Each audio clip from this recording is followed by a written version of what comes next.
Hello everyone and welcome back to I Am Technos. In today's video, we are going to look at an overview of AWS.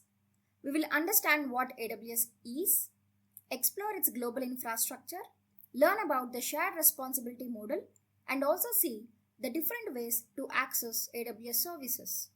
Now we start with AWS. AWS stands for Amazon Web Services.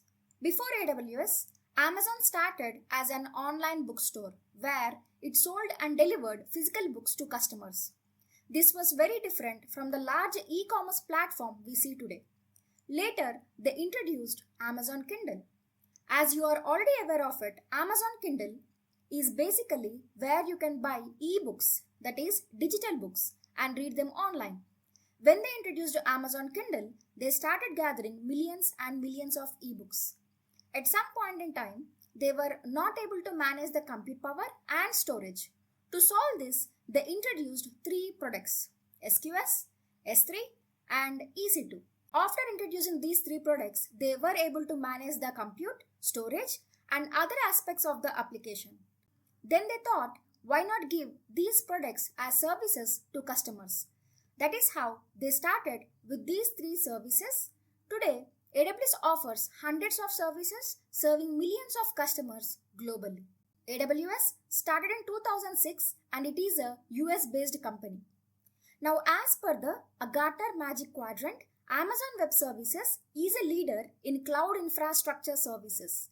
If you are not aware of Gartner, Gartner reports are research reports that study technology trends and companies published by Gartner, a well-known technology research and advisory firm.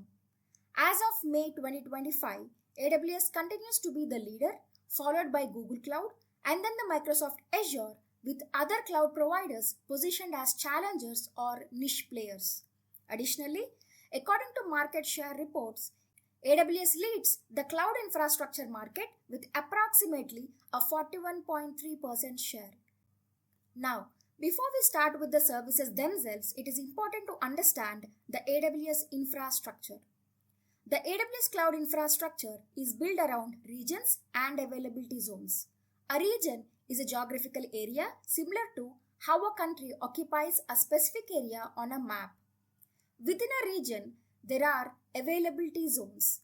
These availability zones within a region are connected through low latency, high bandwidth, and high redundant networking over dedicated metro fiber. This architecture enables high availability and fault tolerance. Availability zones are collections of one or more data centers, and each data center can have thousands of servers. A set of data centers forms an availability zone, and multiple availability zones together form a region. So when AWS expands into a new geographical area, it first launches a region and then creates multiple availability zones that contains the physical AWS data centers. If you look at the AWS global infrastructure page, as of now, AWS has 39 regions and 123 availability zones. This number keeps changing because AWS continues to add new regions and availability zones. When you are preparing for an interview, you should always check the latest numbers as AWS announces new regions and availability zones that are coming soon. If you scroll down the page, you will see regions located in different parts of the world. For example, in North America, US East, North Virginia is one of the regions which has 6 availability zones and was established in 2006. In Europe, there are regions in Paris, London, Spain, and Milan. Similarly, in the Asia Pacific region, there are regions in Hyderabad, Mumbai, Hong Kong, and other locations. You can spend some time exploring the different regions across various parts of the world to better understand AWS global presence. Coming back to the slides, as discussed so far, a region is a geographical area and it has multiple availability zones. You also have the concept of a local zone. A local zone is an extension of a region. If AWS does not have a region close to a particular customer location, AWS extends the region by creating a local zone. A local zone is also an AWS data center, but it provides only a selected number of services. This allows customers who are far away from the region to access services with low latency, thereby improving performance. Local zones are outside the parent region but are connected to it. If the infrastructure is inside the region, it is called an availability zone. If it is outside the region and closer to customers, it is called a local zone.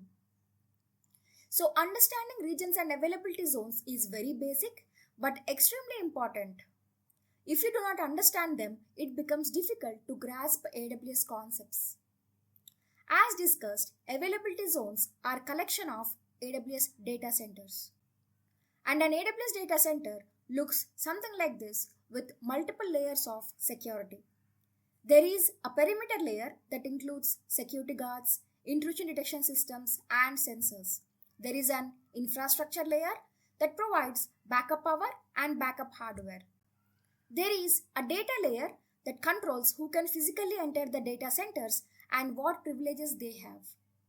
There is also an environmental layer where AWS ensures that data centers are built in locations that are safe from natural disasters such as floods or seismic activity. Now let's say you have your data stored in AWS data centers. Now the question is, who is responsible for the data? You or AWS? To understand this better, consider a simple example.